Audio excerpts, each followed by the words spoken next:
Hey, I'm going to do a little test run through of my speech, and I hope you like it. I recently celebrated my 52nd birthday. Now, celebrated is definitely too strong a word, but I did acknowledge its passing. I was reading a book about Stoic philosophy at the time, and so I got myself a Memento Mori Your Life in Weeks calendar. This is a calendar that tells you how many weeks you've lived and how many you are likely to have left, and it looks a little something like this. So this was my birthday present to myself. In black are the weeks that I've lived, and in white are the weeks that I have left, likely. Memento Mori is Latin for remember that you will die, and the Stoics thought that thinking about death would cause you to invigorate your life and give it priority and meaning. They taught to treat every day as a gift and don't waste time on the trivial and worthless. When you kiss your children to bed at night, the Stoics say that you should think about the possibility that they won't live until morning.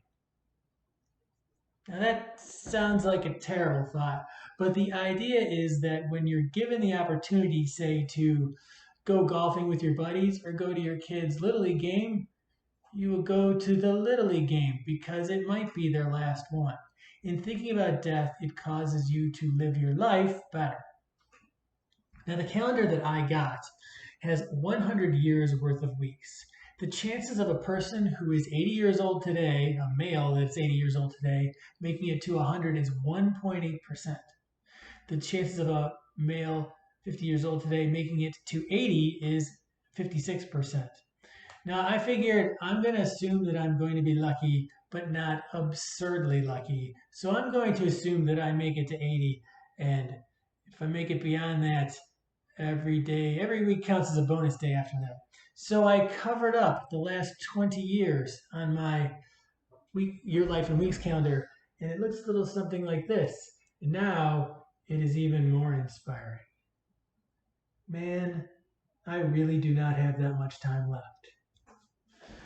So I told my friend Jordan about this, and he said, I don't want to be reminded that I'm going to die every time I go into my home office, but it can be inspiring, or at least that's the idea.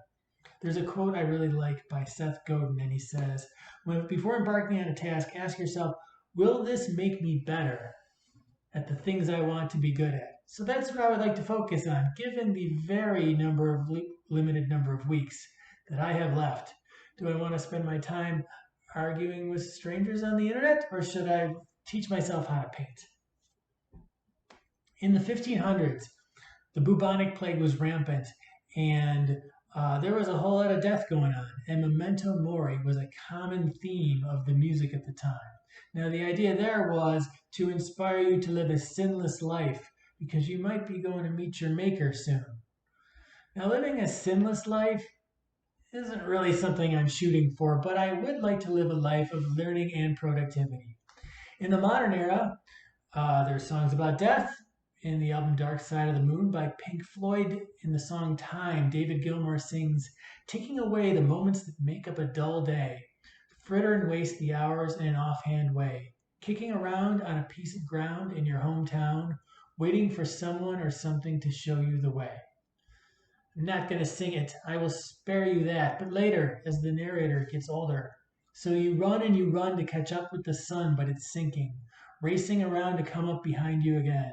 The sun is the same in a relative way, but you're older, shorter of breath, and one day closer to death. There, I did sing a little bit. In the book Phantom Tollbooth, there's a demon in the mountains of ignorance called the Terrible Trivium. I think about this demon a lot. He tricks the hero Milo into doing tasks that seem urgent but are actually tedious. But why do only unimportant things? Asked Milo, who suddenly remembered how much time he spent each day doing them. Think of all the trouble it saves, the man explained. If you only do the easy and useless jobs, you'll never have to worry about the important ones which are so difficult. You just won't have the time, for there's always something to do to keep you from doing what you really should be doing. As I said, I think about that a lot. Important work is mentally difficult, but tedious work is easy. So when I think to myself, I really should vacuum the basement, I haven't vacuumed that basement in a while. Now, my basement is huge, but I never go down there. I have a natural tendency to assign myself tasks that seem productive, but really, in the grand scheme of my life, are not productive at all. So rather than cleaning, I resolve to work on difficult tasks that guide me towards the goals that I have. So instead of cleaning, I might go to the tennis courts and work on my ground strokes, and that moves me to be towards being someone that I would like to be, which is somebody who's pretty good at tennis. Or maybe I'll work on this speech and get better at speechifying.